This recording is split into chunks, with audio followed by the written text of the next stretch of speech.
on voit là que le mot paix qui est utilisé dans la Torah n'est pas un état de non-guerre, ni le contraire de la guerre. Au contraire, il peut y avoir des guerres, on gagnerait les guerres, mais la paix, c'est une paix intérieure. En fait, c'est la paix entre les habitants de la terre, entre eux.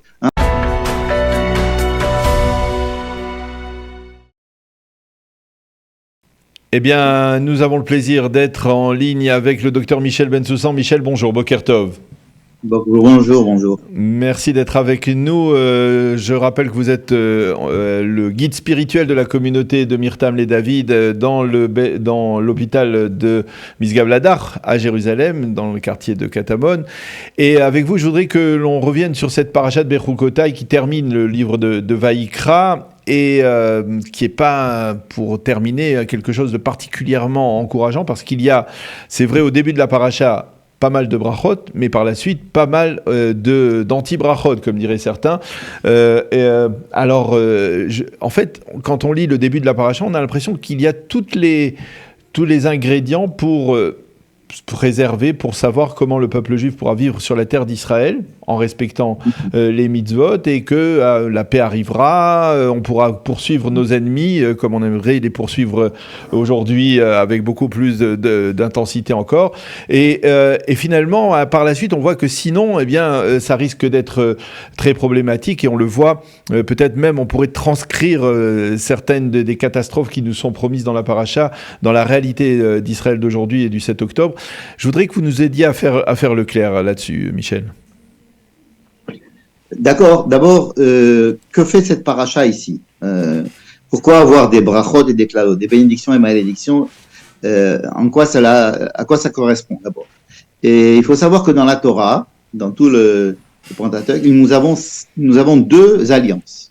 Une alliance qui a été scellée au Sinaï, et une alliance qui va être scellée à la fin des 40 ans, juste avant de rentrer en Israël, ce qu'on appelle Brit Arvot Moav. Ces deux alliances ont des buts un peu différents, mais ces deux alliances comportent, et comme toute alliance, plusieurs caractéristiques. D'abord, une alliance, c'est un tekes, c'est-à-dire une cérémonie. Ensuite, il y a un contenu, une raison pour laquelle l'alliance a été scellée. Et ensuite, il y a aussi des conditions, un contrat avec des conditions, si vous respectez l'alliance et si vous respectez pas l'alliance, qu'est-ce qui se passe?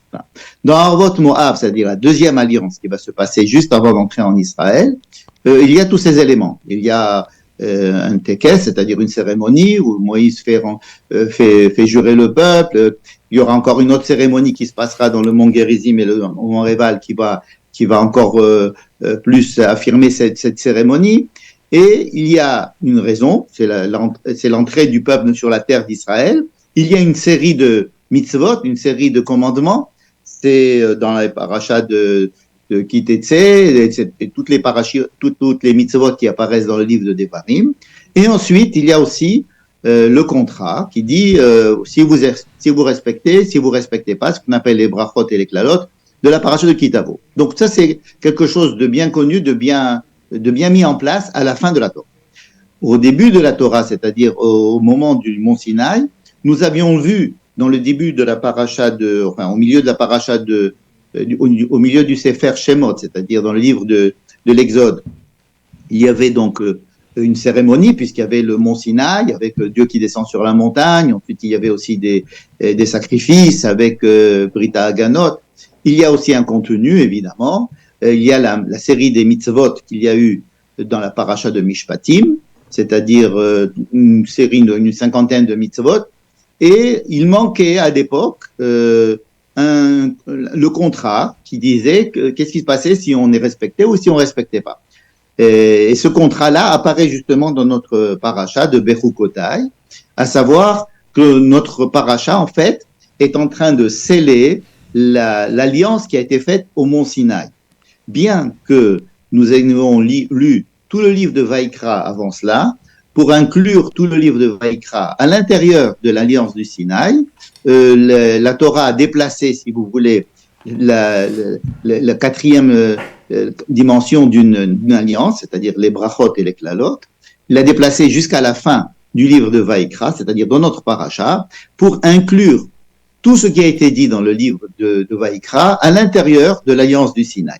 Bon, ça c'est pour le cadre et la place de cette paracha-là. En fait, nous sommes en train de sceller l'alliance du Sinaï. Bon.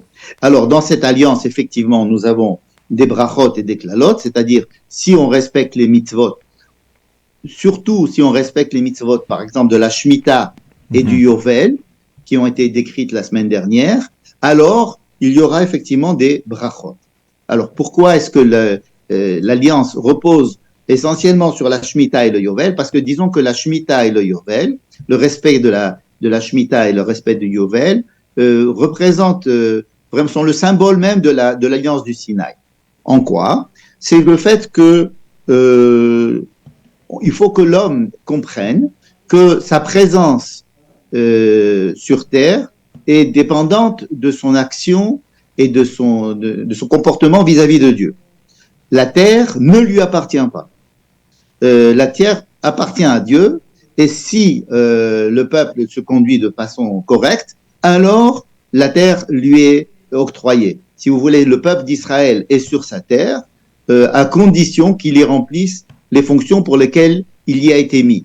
À partir du moment où il arrête de remplir ses fonctions, il n'a plus raison d'être sur la terre, et donc les klalotes, si vous voulez, les malédictions, c'est que la terre va le rejeter, et il sera obligé d'aller en exil pendant un certain nombre d'années, et il sera dispersé parce qu'il n'a pas rempli le contrat qui avait été scellé entre lui et la terre d'Israël, n'est-ce pas? Et donc la Shemitah et le Yovel, ce sont des commandements qui font bien rentrer à l'intérieur de l'esprit du peuple d'Israël cette nécessité d'avoir, de respecter tout ce qui se passe autour d'eux, c'est-à-dire leur possession, leur maison, leur terrain, toute la manière de jouir du monde.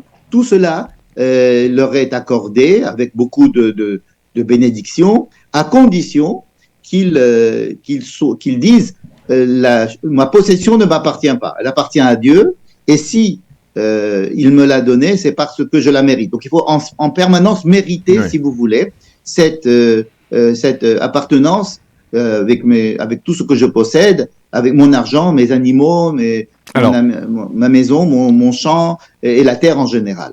Donc ça, c'est le principe fondamental. Dans les bénédictions, elles sont très courtes, les bénédictions, elles ne sont pas longues. Ce sont les malédictions qui sont beaucoup plus longues. Et il y a plusieurs étapes. Dieu envoie certains avertissements, et si le peuple ne comprend pas, il envoie encore une deuxième salve d'avertissements avec un peu plus de malédictions. Si le peuple comprend, c'est bien. Sinon, il y a encore une troisième, etc., jusqu'à l'exil complet et la dispersion du peuple dans tous les pays du monde, comme on a vu effectivement se réaliser cette chose-là durant l'histoire d'Israël, malheureusement. Ça se finit pas si mal que ça, puisque à la fin, Dieu dit qu'il se rappellera de la promesse qu'il a faite au père Abraham, Isaac et Jacob, et il se rappellera de la terre qui va rester orpheline du peuple pendant plein de temps, et donc il se rappellera de la terre et de l'alliance, et il ramènera le peuple sur sa terre. Donc ça finit pas si mal que ça. Maintenant, si vous permettez, je voudrais parler des bénédictions, et en tous les cas d'une bénédiction, qui est celle que vous avez citée tout à l'heure, qui parle de la paix. Oui. Venatati shalom ba'aretz. N'est-ce pas? Vous avez parlé de la paix qui régnera en Israël. Ça fait partie des bénédictions. Si on respecte, si vous voulez, la Shemitah, le Yovel, si on respecte l'idée centrale, comme quoi tout dépend de notre comportement vis-à-vis de Dieu pour que nous continuions à mériter d'être sur cette terre. Je vous enverrai la paix. Venatati shalom ba'aretz.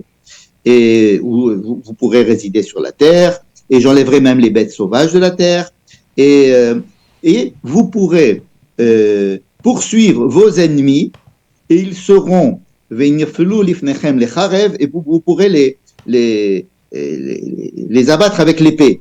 Veradfu mikem chamisha me'a, et 5 d'entre vous pourront poursuivre 100 de vos ennemis, et 100 pourront poursuivre des milliers. Et alors on se dit, mais attendez, s'il y a la paix dans la terre, Benatati Shalom Ba'aret, c'est comme ça qu'on a commencé. Comment est-ce que vous parlez de guerre et qu'il y aura des guerres et que vous allez gagner des guerres? Soit il y a la paix, soit il y a la guerre. Pourquoi est-ce que dans les bénédictions, on nous parle de guerre? On gagnera certes les guerres, mais une guerre, c'est jamais sympathique, c'est jamais désirable. En quoi est-ce que ce sera un état de paix? C'est la question que l'on peut se poser en lisant le verset. En fait, le mot paix, shalom, ne veut pas dire ce que l'on pense aujourd'hui en tant que paix, où tout le monde réside, il n'y a pas de conflit entre les gens. Ça, c'est à la fin des temps, mais pas pour l'instant. La paix, c'est la paix intérieure. Intérieure à l'intérieur du peuple. Venatati shalom ba'aret, ça ne veut pas dire que la paix va résider dans le pays, donc le pays ne sera plus en guerre, mais une des principales bénédictions, c'est que la paix va résider entre les Juifs, entre les habitants de cette terre-là, entre les habitants de la terre d'Israël. Et c'est quand cette paix va résider, cette concorde va résider entre les habitants de la terre d'Israël, alors ils pourront gagner les guerres, ils pourront vivre tranquillement et jouir de la terre et des fruits de la terre, etc. Donc on voit là que le mot paix qui est utilisé dans la Torah n'est pas un état de non-guerre ni le contraire de la guerre. Au contraire, il peut y avoir des guerres, on gagnerait les guerres, mais la paix c'est une paix intérieure. En fait, c'est la paix entre les habitants de la terre entre eux. Ose shalom bimroma ou yase shalom alenu ve'al kol Israël, c'est-à-dire dans le peuple d'Israël qu'il y ait la paix. Ça, c'est une condition, c'est une bénédiction. Et grâce à cette bénédiction, on peut gagner des guerres. Mais ça ne veut pas dire, c'est pas une promesse qu'il n'y aurait pas la guerre. Voilà. C'est ça que je voulais dire. Donc, la définition alors pourquoi, du mot par exemple, shalom est extrêmement important. Il faut essayer de bien comprendre ce que dans la Torah, quand on parle de shalom, et ce n'est pas du tout la traduction habituelle de la paix entre les nations.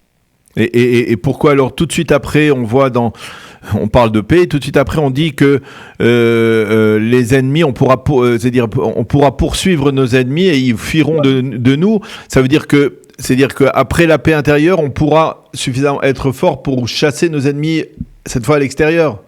Exactement. C'est-à-dire que guerre il y aura, ennemis il y aura toujours jusqu'à la fin des temps, mais on gagnera les guerres. Et la condition de gagner les guerres, c'est le shalom. Menatati shalom ba'aret. Mais le shalom, ça ne veut pas dire qu'il y aura la paix entre vous et vos ennemis. Ça veut dire qu'il y aura la paix entre vous.